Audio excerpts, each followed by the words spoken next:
வாழ்க வையகம், வாழ்க வையகம், வாழ்க வளமுடன். இந்த நன்றி உணர்தல், நன்றி தெரிவித்தல், இந்த கிராட்டிடியூட் அப்படிங்கிறது ரொம்ப ஒரு முக்கியமான ஒரு விஷயம்.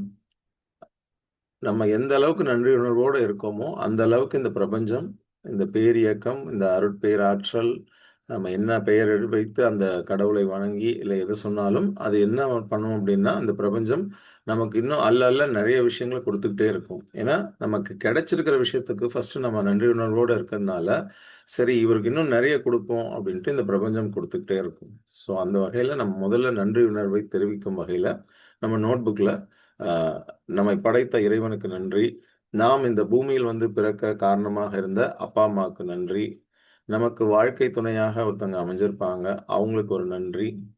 நமக்கு பிள்ளைகள் பிறந்திருந்தால், அந்த பிள்ளைகளுக்கு நன்றி கூறலாம். அப்புறம் நமக்குன்னு ஒரு வேலை, ஒரு தொழில் இருக்கு. அந்த வேலையை அந்த தொழில் வாய்ப்பு நமக்கு கிடைக்க காரணமாக இருந்த அந்த நபருக்கும், அந்த நிறுவனத்திற்கும் நன்றி சொல்லலாம்.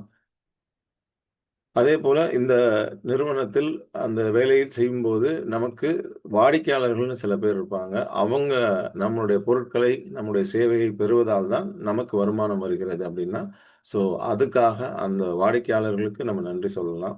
ஸோ இந்த மாரி நன்றி தெரிவித்தல் அப்படின்னு நம்ம நோட்புக்ல எழுதிட்டு, வரிசையா உங்களோட பெயர் வாடிக்கையாளர்கள், அ இறைவன், அ பெற்றோர், மனைவி, குழந்தைகள் அவங்களோட பேரு. மனைவி, குழந்தைகள்னு வர இடத்துல அவங்களோட பெயர் வரலாம். பெற்றோர்ன்ற இடத்துல அவங்களுடைய பெயர் வரலாம். அதுபோல நம்ம நிறுவனம், நிறுவனத்தோட பேரு வாடிக்கையாளர்ன்றப்போ நெறைய பேர் இருப்பாங்க. ஸோ எல்லார் பேரையும் எழுத முடியாது. ஸோ எல்லாரையும் மனசுல நெனச்சு, எல்லா வாடிக்கையாளர்களுக்கும் நன்றி அப்படின்னு சொல்லலாம். அதேபோல நாம இந்த சேவையை இந்த வேலையை சிறப்பாக செய்வதற்கு காரணமாக யார் யாரெல்லாம் இருக்கிறார்களோ, யார் யாரெல்லாம் நமக்கு வந்து சாஃப்ட்வேர் டெவலப் பண்ணி தராங்க, யாரெல்லாம் நமக்கு ஆப் டெவலப் பண்ணி தராங்க, நம்ம ஒரு கம்ப்யூட்டரோ, லேப்டாப்போ, ஃபோனோ யூஸ் பண்றோம் அப்படின்னா, அதெல்லாம் நமக்கு ஒருத்தவங்க தயாரிச்சு குடுக்குறாங்க. ஸோ எல்லாவற்றிற்கும் நம்ம வந்து ஒரு நன்றி உணர்வோட இருக்கலாம். ஸோ அதெல்லாம் நம்ம வந்து நோட்புக்ல எழுதுறோம். எங்க எல்லாருக்கும் நன்றி அப்படின்னு ஜெனரலைஸ்டா அப்படி நன்றின்னு எழுதுறோம். அதேபோல அடுத்ததாக இந்த இலக்குகள். இந்த இலக்குகளை எல்லாம் நாம் ஏற்கனவே அடைந்து விட்டோம் அப்படிங்கிற மாதிரி நம்ம சப்கான்ஷியஸ் மைண்டுக்கு புரோகிராம் பண்ற மாதிரி என்ன பண்ணணும்னா, அந்த மாரி நம்ம அந்த ஸ்டேட்மெண்ட்ட தமிழ்ல நம்ம எழுதணும். தமிழ்லயோ, ஆங்கிலத்திலயோ உங்களுக்கு எது வசதியா இருக்கோ அது மாரி எழுதுங்க. "இறைவா, நான் மாதம் ரூ. 5,00,000 சம்பாதித்துக் கொண்டிருக்கிறேன். நன்றி இறைவா." அந்த மாரி நீங்க எழுதலாம். ஆல்ரெடி நீங்க சம்பாதிச்சுட்டு இருக்கீங்க அப்படிங்கிற மாரி அந்த ஸ்டேட்மெண்ட் எழுதுங்க. ஸோ அந்த மாரி எழுதும்போது தான் அது நம்மளுடைய சப்கான்ஷியஸ் மைண்ட் நம்முடைய ஆழ்நிலை மனதில போயிட்டு, இன்னும் ஆழமா வேரூன்றி, நம்ம தூங்கிட்டு இருக்கும்போது கூட, அந்த சப்கான்ஷியஸ் மைண்டுங்கிறது அது வேலை செஞ்சுட்ருக்கும். ஸோ, நம்ம வந்து என்ன எண்ணங்கள் நம்ம உள்ள ஃபீட் பண்றோமோ, பாசிட்டிவான நேரிய எண்ணங்கள் எதெல்லாம் நம்ம தாட்ஸ் எல்லாம் உள்ள ஃபீட் பண்றோமோ, அந்த எண்ணங்கள் நாம தூங்கிட்டு இருக்கப்போ கூட, நம்ம தூங்க விடாம அது செயல்பட்டுக் கொண்டே இருக்கும். ஸோ, நம்ம தூங்கி எழுந்து அந்த விழிப்புணர்வுக்கு நம்ம வந்த உடனே என்ன ஆகும், நம்ம எத பத்திலாம் நம்ம ஆல்ரெடி நெனச்சுட்டு இருந்தோமோ, நம்ம சப்கான்ஷியஸ் எதையெல்லாம் நெனச்சுட்டு இருந்ததோ, அது சம்பந்தப்பட்ட செயல்களை மட்டும் தான் நம்ம செய்வோம். வேற தேவையில்லாத எந்த வேலைகளையும் நம்ம செய்ய மாட்டோம். ஸோ, நம்முடைய சப்கான்ஷியஸுக்கு நம்முடைய ஆழ்நிலை மனதுக்கு நம்ம என்ன ஃபீட் பண்றோம், அதுக்கு என்ன உணவு குடுக்குறோம் அப்படின்னா, என்ன மாதிரி எண்ணங்கள நம்ம நினைக்கிறோமோ, அந்த எண்ணங்கள் தான் நாளைக்கு தாட்ஸுங்கிறது ஃபீலிங்ஸு, தாட்ஸு, ஆக்ஷன்ஸு, வேர்ட்ஸு அப்படி மாறுது. ஸோ நம்முடைய எண்ணங்கள், உணர்வுகள் அது சொல்லாகவும், செயலாகவும் மலர்ந்து நம்முடைய வாழ்க்கையில வெற்றியோ, தோல்வியோ வந்து சேருது. ஸோ இதுவரைக்கும் நம்ம வாழ்க்கையில என்ன வெற்றி கிடைத்திருந்தாலும் சரி, அல்லது எந்த விதமான ஒரு தோல்விகளோ வந்திருந்தாலும் சரி, எல்லாவற்றிற்குமே நமக்கு மைண்ட்ல தோன்றக்கூடிய அந்த எண்ணங்கள் தான் அடிப்படை. ஸோ அந்த எண்ணங்கள் நல்ல நேரிய எண்ணங்களாக இருக்கணும்.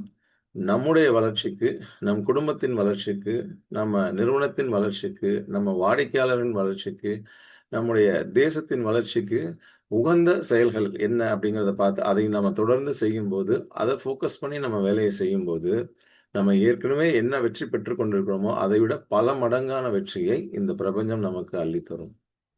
ஏன்னா, நம்முடைய நோக்கம் ஒரு குடும்பம் பாதுகாப்பாக இருக்கணும். ஒரு குடும்பம் பாதுகாப்பா இருக்கணும்னா, அதுக்கு அந்த குடும்பத்திற்கு நல்ல பொருள் வளம் நன்றாக இருக்கணும். ஸோ, அவங்களுடைய பொருள் வளத்தை காப்பதற்கு, அந்த பொருள் வளத்தை பெருக்குவதற்கு நம்மளால முடிந்த என்ன சொல்யூஷன் குடுக்க முடியும்? காப்பீடும், முதலீட்டு திட்டங்களையும் நம்ம குடுக்கணும். ஸோ, அது வந்து ஒரு குடும்பத்திற்கு தேவையான மிக முக்கியமான, இன்றியமையாத ஒரு பொருள். வேறு யாரும் செய்ய முடியாத, செய்ய தயங்கக்கூடிய ஒரு விஷயத்தை, அத நமக்கு தொழிலாக கையில் எடுத்து, ஒவ்வொரு குடும்பத்திற்கும் இந்த காப்பீட்டையும், இந்த முதலீட்டு திட்டங்களையும் நம்ம குடுக்கும்போது, அந்த குடும்பத்திற்கு ஒரு அரணாக, ஒரு பாதுகாப்பு உணர்வு தரக்கூடிய ஒரு மிகப்பெரிய, ஒரு மிக முக்கியமான ஒரு விஷயமாக நம்ம எடுத்து செய்றதுனால, அது நமக்கு மிகப்பெரிய நன்மைகளை எல்லாம் நமக்கு கொடுக்கும். அண்ட் இந்த நன்றியுணர்வோடு இத செய்யும்போது, நன்றியுணர்வோடு இத நம்ம செய்யும்போது, இன்னும் என்ன பெனிஃபிட் கிடைக்குது அப்டின்னா, அ மேலும் மேலும் கொடுக்கப்படும். யார் யாரெல்லாம் கொடுக்குறாங்களோ, அவர்களுக்கு மேலும் கொடுக்கப்படும். கொடுப்பவர்களுக்கே கொடுக்கப்படும். அதுவும் நன்றியுணர்வோடு அந்த வேலையை செய்யும்போது, மேலும் மேலும் இந்த பிரபஞ்சம் அள்ளிக் கொடுக்கும்.